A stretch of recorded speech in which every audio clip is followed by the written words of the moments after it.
memasuki ke pembahasan pertama, yaitu mengapa kelas perlu dikelola secara efektif. Pengelolaan kelas merupakan salah satu kunci utama dalam keberhasilan proses belajar mengajar. Tidak cukup hanya dengan menguasai materi pelajaran, seorang guru juga dituntut mampu menciptakan dan menjaga suasana yang mendukung pembelajaran.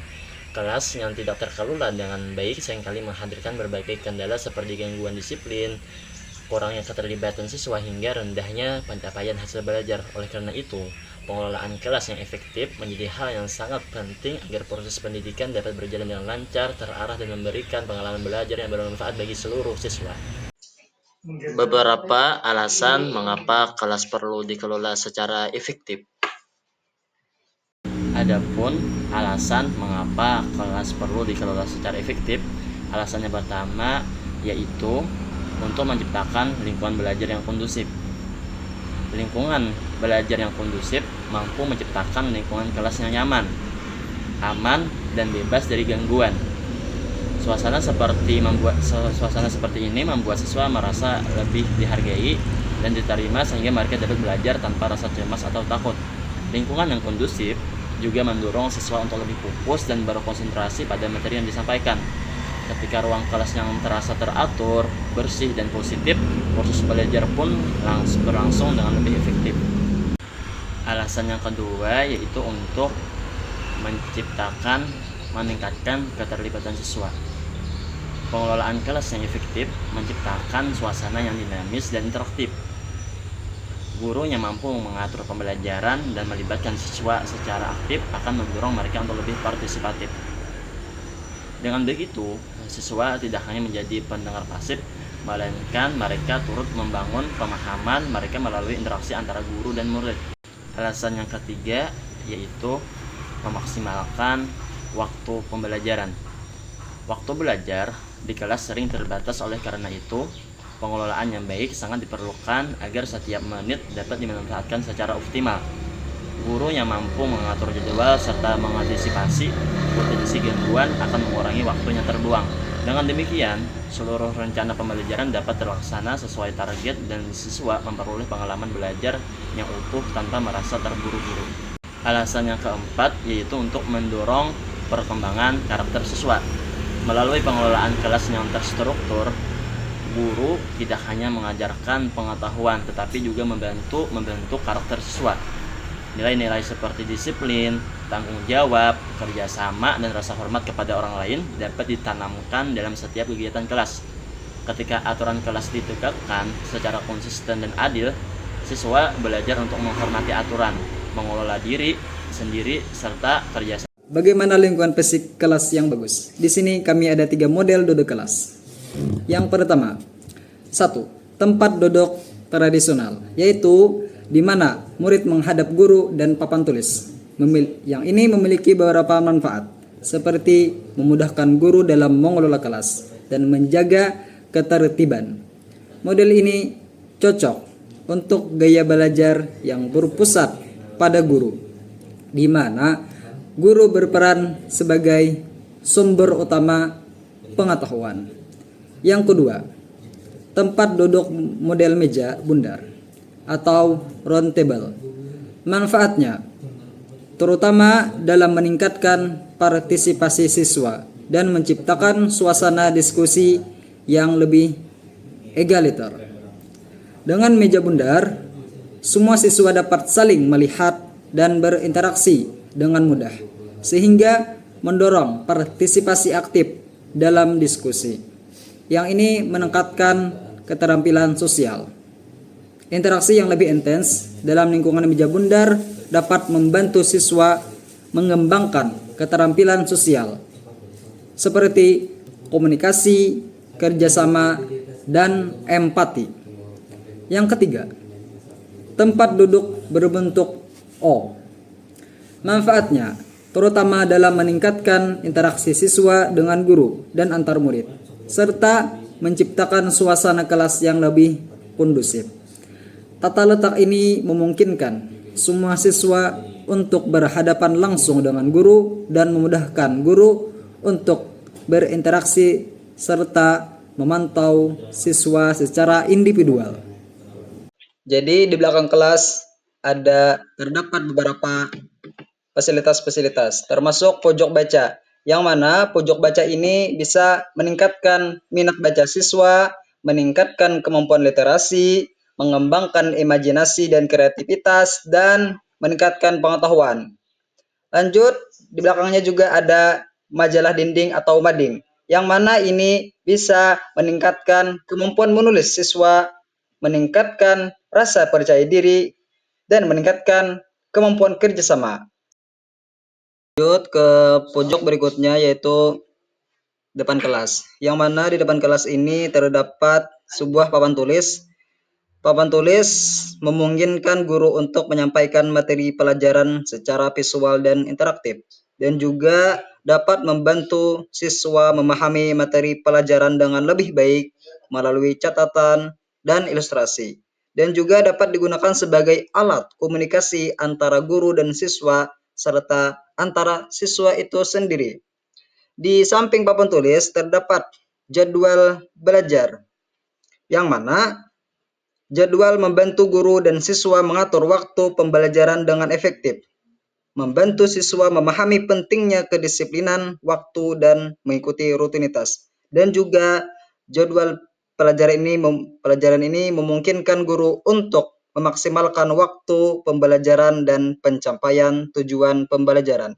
Dan di atas papan tulis terdapat foto presiden dan wakil presiden beserta di tengahnya Garuda Pancasila, yang mana foto ini dapat menunjukkan rasa hormat dan penghargaan terhadap pemimpin negara dan dapat meningkatkan kesadaran siswa tentang kewarganegaraan dan tanggung jawab mereka sebagai warga negara.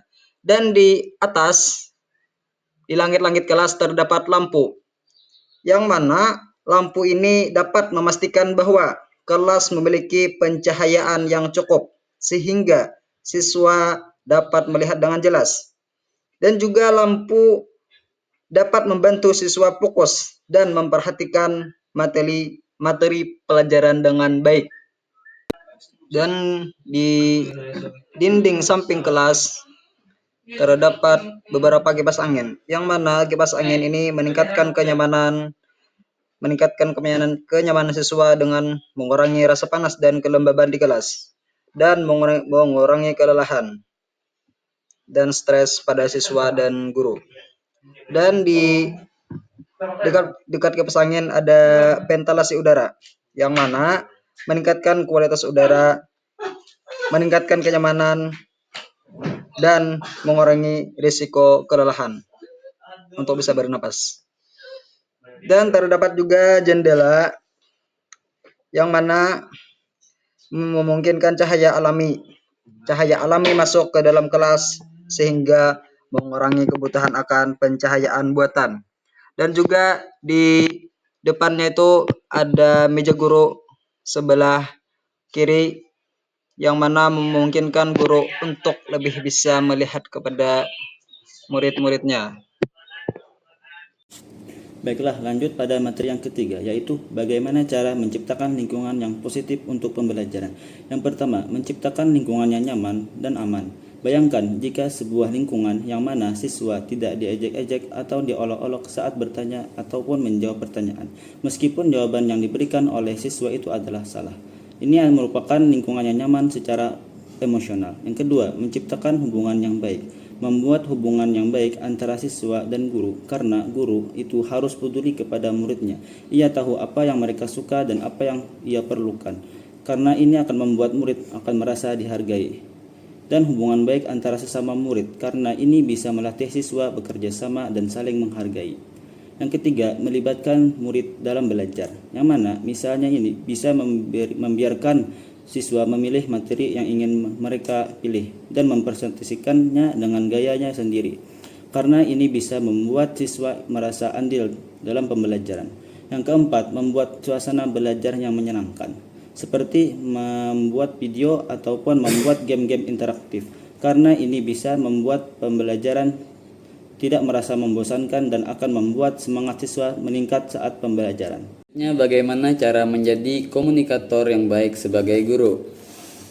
Untuk menjadi komunikator yang baik sebagai guru, kamu bisa menerapkan beberapa. Pertama, gunakan bahasa yang jelas dan mudah dipahami. Sampaikan materi dengan bahasa yang sesuai dengan usia dan kemampuan siswa. Hindari istilah yang membingungkan kecuali kamu sudah menjelaskan terlebih dahulu. Pertama, gunakan. Yang kedua, dengarkan siswa dengan aktif. Jangan hanya fokus berbicara, tapi juga dengarkan pertanyaan, pendapat, dan keluhan mereka. Tunjukkan bahwa kamu peduli dengan apa yang mereka sampaikan. Oke, kita lanjut ke pembahasan tentang bagaimana cara menghadapi murid yang bermasalah. Sebelum itu, kita perlu mengenal apa itu murid bermasalah. Murid yang bermasalah bukan berarti anak itu nakal atau harus dijauhi. Mereka adalah anak-anak yang menyimpang atau tidak sesuai harapan, seperti sering terlambat atau bolos, tidak mengerjakan tugas, melawan guru, bertengkar dengan teman, diam dan tidak terlibat dalam pembelajaran. Biasanya perilaku itu bukan tanpa sebab, tapi muncul karena masalah lain yang sedang mereka alami. Oke, setelah mengenal, kita lanjut ke pembahasan cara menghadapi murid yang bermasalah. Yang pertama, pahami dulu kenapa anak itu berperilaku seperti itu. Kadang-kadang anak jadi nakal bukan karena dia mau begitu, tapi karena ada sesuatu yang sedang dirasakan. Contohnya, anak bisa jadi sering marah karena di rumah sering melihat orang tuanya bertengkar. Yang kedua, anak bisa bisa saja diam terus di kelas karena malu atau takut salah. Ada juga anak yang tidak mengerjakan tugas karena tidak paham dan malu untuk bertanya. Jadi, jangan langsung dimarahi, dihakimi anak tersebut. Coba ajak berbicara pelan-pelan, mungkin saat jam istirahat. Gunakan kata-kata lembut dan buat mereka merasa nyaman. Yang kedua, tunjukkan bahwa kita peduli dan sayang. Anak-anak SD sangat peka terhadap perhatian. Kalau mereka merasa disukai dan diperhatikan, biasanya perilaku buruknya akan berkurang.